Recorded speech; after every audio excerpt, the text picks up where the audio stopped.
Okay, so I see my friend Paulogia has tagged Pine Creek Doug into the conversation that is currently in process that I'm having with a wide variety of Twitter atheists at this point. So, let's reiterate what we have learned so far. There's such a thing in life as a spiritual experience. The last 2 videos I posted, there's not one single sentence of which with any rationalist empiricist is going to take issue with. I explained the miracle of the car keys, and I explained it in detail, and nobody's going to say to me that's not how it works, because it's exactly how it works. And then I explained to you how somebody takes a subjective, powerful internal experience and turns up the volume on it, and by participating in ritualizing it, participating in it more fully, makes it more vivid and more real. What you guys don't fully understand is that there is a science to this. When I say science is on my side, you don't get to go, ha ha, what a stupid Christian. I'm not talking pseudoscience. I said this to Deacon Vertiman. He goes, pfft. I said TED Talks. He goes, TED Talks aren't legitimate. TED Talks are 100 times more legitimate than YouTube atheists, Deacon Vertiman. But that's fine. If you don't think TED Talks are legitimate, fine. Any of you atheists want to play along at home, want to get ahead of the curve, go click on John Vervaeke. 35 videos last I counted on the meaning crisis. He is a legitimate scientist, a neuroscientist. He runs something called, I believe, the Neuroscience Institute. And he is completely and 100% on the same page as I am. Some of the stuff that I'm talking about in my videos is coming directly out of him, directly influencing me. And if you want to play along at home, you want to get ahead of the curve, go to his parts on Christianity, go to his parts on meditation. Most importantly, go to his parts on flow. Flow is the closest thing to something like what I am talking about. Why? Because flow is a skill. A what? A skill. A what? A skill. Cultivating spiritual experiences. Spiritual experiences don't just occur. Now, no less than Paulogia himself offered that he had spiritual experiences when he was a Christian, and they were real to him, and they were, you know, I guess meaningful and really emotional when he had baptisms, things like that. Like I said, it is possible to have a spiritual experience, a really powerful, vivid one, and not necessarily believe it's God. If I walk you through a series of videos, which I'm going to put up, that break down for you the mechanics of the spiritual experience, so that you participate in it for yourself, and you learn, and I will teach you how to turn it up to 100 for yourself, then if you want to go ahead and decide that wasn't God, Craig, your prerogative. Eat your babies in peace. I bless you. You will have fulfilled your epistemic responsibility to me. So you have assigned me the burden of proof. And unlike most of the other Christians in town, I actually can prove it to you. Because I have a rational justification for my belief. Thanks. A powerful experience, subjective internal experience that I 150% convinced is God, and I can produce it at will. See, the issue with Pine Creek Doug, and this is why it's good that he's on board. When Pine Creek Doug was asking me about my spiritual experience, he was only asking me about the night in question when I became a Christian. And all he was trying to ask me for was only one reason. So he can debunk, dismiss, discredit. So I can prove you wrong, prove it wasn't God, prove it was delusion, prove it wasn't God. And as I said, that's not the right approach. If you are a legitimate scientist, if you are a legitimate seeker in the truth, you must be dispassionate. If you are too emotionally committed to the proposition God does not exist. So I start telling you about a spiritual experience I had that was 150% real to me, and you automatically, mind you, start going, can't be God, here's why it can't be God. You're giving away too much. First of all, you're revealing lack of confidence in your own position. I know you don't believe that you are, but I promise you, on pain of death, that you are. Go watch me on Truth Wanted. If you don't believe me, people will call me up and tell me about their experiences. I don't believe them. I think they may be deluding themselves. I waste not 1 minute of emotional energy if I think someone is legitimately deluded. Let me repeat that. I waste not 1 minute of emotional energy when I think somebody is legitimately deluded, trying to convince them that they're wrong. I don't have to. I don't feel a need to. I've talked to people that I actually think are deluded. I don't waste 1 second going, you realize you're wrong, right? You realize you're wrong. It does not bespeak confidence in your position. I cannot stress this enough. It really, honest to God, doesn't. It bespeaks lack of confidence in your position. A pressing need to prove me wrong before I've even opened my mouth. Now, Pine Creek Doug was trying to prove that my one experience was a delusion. Irrelevant. Why? Because I've had thousands of experiences since then, and like I said, I can produce them at will, and more importantly, I know how to strengthen them. Take a low-resolution spiritual experience and turn it up to 100, so that is 150% real to me. And I'm going to teach everybody listening to my videos, because you have assigned me the burden of proof, how to do it. Like I said, it's not complicated. It's not rocket science. It's actual science, and there's a science to it, and it's really easy. If you go listen to the last 2 videos that I posted, I'll have them in the links. The miracle of the car keys. Nobody objects to the miracle of the car keys. Nobody's telling me, miracle of the car keys doesn't work. I explain the mechanics of the miracle of the car keys, and that's exactly how it works. And there's not a single person who has said to me, that isn't how it works, because everybody knows that's how it works. I didn't say anything that doesn't do that varies. I didn't say anything that doesn't vary from basic reality. I recognize that I am talking to skeptics. So I am deliberately trying to take the fantastical out and talk about it only in ways that are down to earth, rational, naturalistic, easy to prove, and readily available to you and knowable as facts. So let's reiterate where we have gone so far. Told you the miracle of the car keys. Everybody understands how it works. I told you what a placebo effect is. All of you understand, every single one of you, from the most empiricist of the empirical, from a Paulogia and a Sven to super spiritual, we all understand what a placebo effect is. It's where the subjective and the objective meet in actual real world, in reality. Because I believe it works, it actually works. Spiritual experiences function along the same lines. And if you're already saying, well, see, it's a boogeyman, it doesn't work, then you're already jumping the gun, and you're jumping to a conclusion that is not supported by the data. As I've said, everyone can take a chill, take a deep breath. You are perfectly free to listen to my videos and listen to the evidence as I lay it out and decide for yourself, okay, I understand it, I've had a spiritual experience, I've turned it up to 100, it isn't God. As I've said in my other videos, that happens. My sister had a spiritual experience, powerfully vivid, real to her, cried even. I've seen people weep, break down and cry in church a lot. A lot. Does she think it's God now? I don't know. I don't know. It is possible to have a spiritual experience that's 150% real to you, that's really, really powerful, and not necessarily believe that it's God. That's why everyone can relax. All I'm going to do is teach you the mechanics of the actual spiritual experience. As I taught you with the miracle of the car keys, as I taught you with the 4th of July. Subjectively making yourself more patriotic on the 4th of July by participating in rituals that make you subjectively more patriotic. By virtue of the fact that you participate in the ritual, you are actively turning up the subjective experience, creating to some degree its own reality. Spiritual experiences function along the same lines. If you want to legitimately understand the phenomena as a scientist would, you have to examine the phenomena brick by brick as I break it down for you. And as I said, I'm not going to vary from anything you don't know to be actually true. And pretty sure 85% of you are going to decide it's God. Honestly, I don't think it's going to be all that complicated. I'm going to walk you through. You know, I said when we started this a while back with Paul and the elephant in the parking lot, I said, how do I make the elephant in the parking lot real to Paul? Well, here's how I make it real to Paul. If I'm having a powerful subjective experience that's 150% real to me, and I'm asking myself, how do I make it real to you? Here's the answer. I communicate. Communication.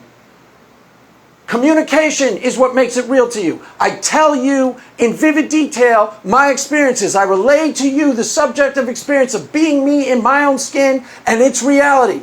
And if you actually listen to its reality and you start listening to understand me, guess what? It starts becoming real to you. That's how communication actually works. That's what the process of communication actually is. It does not work, however, if you've decided your sole agenda with me is to debunk, dismiss, discredit. Debunk, dismiss, discredit. Quick, quick, bust that, quick, bust that. If you've decided that's your agenda with me, then communication is effectively shut. A lot of the time when I was in Pine Creek Doug's channel, most of the communication was effectively shut. Why? I would tell him things, he didn't really listen to what I would tell him. It didn't affect what his agenda was. So it wasn't really communicating. I would say things to him, he didn't really listen to what I'd say, and it didn't organically affect what his next question would be. He has a series of questions intended to prove that Craig is crazy. Quick, quick, prove Craig's crazy. Prove it to my audience, prove it to myself. Here's the problem, I'm not. Really, honestly, here's the problem. I'm really, honest to God, not. Really, really, really well tethered to reality. Thanks. I actually understand reality a lot better than most of the people I know. Most of the people listening to this video. Honest to God. Really, really highly function in the real world. Thanks. Perfectly tethered to reality. You don't believe me? Listen to my videos on Joe Biden. You might disagree with my opinions about whether Joe Biden has a good chance of winning the nomination. I believe he's about 60% chance still of winning the nomination. But you'll see perfectly by listening to it that I'm perfectly tethered to reality. And I'm able to differentiate between the real world and the unreal world.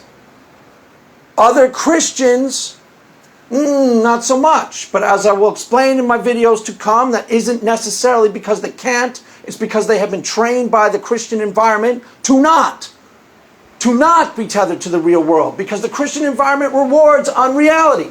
Christian culture rewards it. Flights of fancy. Atheists don't. I'm always aware in the back of my mind that I'm talking to atheists. So I'm not going to take any flights of fantasy. Now, here is the facts as we understand them. I'm trying to define for you the spiritual experience. And I am stripping it down to its most mundane, most ecumenical, easily realized, basic reality. And I break it down like this. I disappear into my prayer closet. I pray for an hour and a half. I have a powerful subjective experience that's 150% real to me. Now here's what I didn't say, which a lot of you still think I did say. I disappear into my prayer closet. Angels fly out of my rear end. Heal everybody in the street. Fly directly back into my rear end. Hallelujah, I just believe it. I just believe it. You can't prove that it's not happening. That's what you think I'm saying. And as I make more and more videos, explain to you the mechanics, the actual scientifically verifiable, objectively verifiable, real-world mechanics of spiritual experiences, you will see I'm not saying anything outlandish. Now, I didn't question when I became a Christian. I could count for every minute of that in the natural, including the quote-unquote prophecies. Really easy to prophesy over somebody. Really easy. If I saw you walking to me 20 minutes before you ever got near me, I could tell right off the bat if you're a damaged person just by how you hold your body weight. A lot of people can. Sensitive, intuitive people can pick up on information just by contact. If I spend an hour and a half hanging out with you in the real world, I'll know things about you, generally speaking, that you don't know about yourself. And I'll pick it up automatically. Sometimes I'm not even aware how I'm doing it. So this is how you prophesy. Somebody's walking towards you. And you can read things about somebody by how they hold their body weight even. Are they a damaged human being? Yes. Can you make an educated guess about a damaged human being and be 85% correct 90% of the time? Mommy, daddy. Duh. Where does most of it come from? Mommy, daddy, duh. So you start prophesying and you think you're being taken up in the spirit, legitimate to the moment. You go, he's been in a war all his life. It's 100% real to me. But he's not saying anything all that outlandish that could not be inferred from the natural. Every minute of everything that was quote-unquote prophesied over me was easily inferred in the natural, could be done by a sensitive, perceptive human being. It's how mystics and palm readers work. They pick up on things about people that walk in the door. They look at their purse. They look at what they're holding in their hands, and they do a read. An educated guess on a lot of the information about the person that's readily available if you know what to look for. And then they do a read on the person and they put two and two together. And they make educated guesses, and lo and behold, it looks so mysteriously correct. This guy did a variation of the same thing. I'm not saying he was scamming me. I'm saying he was using his intuitions. He was using his intuitions. He was using, a talent for perceptivity. That's what he prophesied. He didn't say, hallelujah, the seas will part when this guy, he didn't say anything wildly outlandish. He didn't say anything that couldn't be inferred from the natural. But that wasn't the only night that I had a quote-unquote powerful 150% real to me spiritual experience. Matter of fact, it was one of the least important nights. In the time since then, I've had 100 times more powerful experiences. That's why Doug's line of questioning was a little bit like, who cares? This is beside the point. Yeah, fine, prove that night was a delusion. It's totally irrelevant. It's totally irrelevant to the reality of my lived experience here and now in the day-to-day. Doesn't matter if the night in question was a delusion. I don't think it was, but it's irrelevant. As I said, it can easily be accounted for in the natural. Easily. Numinous experience, as the guy offered. Nothing wildly outlandish about the numinous experience. Nothing you don't know from basic reality to be altogether true. He starts saying, yes, I've had a numinous experience. I just had a son. God bless you. Congratulations. Perfect example of a numinous experience. And it's equal parts wonderful and terrifying in both equal proportions, is it not? Is it not? Just had a son. It's both probably the most wonderful thing that ever happened to him, and he's probably terrified out of his mind in equal proportions. How am I going to raise him? What am I going to do? What if he starts doing drugs? That's a numinous experience. That's a type of numinous experience. It's a type of experience that I would describe as spiritual. Keep in mind, I'm only talking about spiritual in the most vaguely watered down version of the term spiritual. I am talking to atheists. Most watered down version. So everybody has had a variation on this type of experience. So you all know it's a real thing in the real world, and it's easy to access. All I'm going to teach you to do in the videos to come is to turn it up to 100. And again, I'm not going to go, it's not rocket science. I'm not going to tell you anything wildly outlandish. I'm not going to tell you you need to fast on the hilltop for 40 days and, whatever. Wait until you see the seas part, and then you've had it. I'm not going to say anything wildly outlandish. Just as you listen to how I tell you how to become more fervently patriotic by participating in rituals that produce more patriotism. Same idea. Same idea with the spiritual experience. Easy to do, easy to produce. Ultimately, you may decide that's not God, but you will have the experience vivid enough to make an accurate assessment. You will. Because you've assigned me the burden of proof, and I'm going to do my job. So help me God. And most of you, honestly think most of you who are listening to my videos, 85% of the people, 90% of the people are going to believe it's God too. Honestly believe that. We'll see. But I don't think it's going to be wildly complicated one way or the other. Really don't. Don't think it's going to be all that melodramatic and, it's really not. I really don't foresee it being all that much. I really don't. As I said, science is on my side. Again, if you go, science can't possibly be on the side of a religitard. Go watch John Vervaeke's videos, and you'll see exactly what I mean, or at least you'll see the beginning stages of what I mean. Keep in mind, I'm connecting the dots. I'm, a couple steps ahead of you, let's just say. 50 steps ahead of you, let's just say. Connecting dots that you don't know how they connect yet. But I'm going to connect them for you, and they're going to be I'm going to teach you how to have a spiritual experience, and I'm going to teach you how to turn it up to 150 and make it 150% real to you. Then at that point, you want to stay an atheist because you say, oh, okay, I think I experienced something, but it can't be God, can't be God, can't be God. You want to stay an atheist? Fine. You'll at least know for a fact that you're dealing with something that is a real phenomenon. And I will have done my duty. And like I said, you participate up to that point, be an atheist with a clear conscience, I bless you. Eat your babies in peace. Eat your babies in peace, because you and I are straight. And I will defend you on Twitter. Someone says, you were never a real Christian. I'll say, yes, he was. He just didn't know how to have spiritual experiences, didn't know how to turn them up to 100. But he was trying. And as far as he was concerned, he was doing it right. Really good chance you weren't doing it right, by the way. I know we're not allowed to say that yet, but let's be honest. Most of you weren't a true Scotsman. Why? Because there's no such thing. Church in the United States of America is corrupt, and instead of, firing on all 5 cylinders, it's generally firing on one. So there's a really good chance that you weren't a real Scotsman. But that's for another time. I've said all my piece for tonight. Mass is ended. Go in peace. Amen.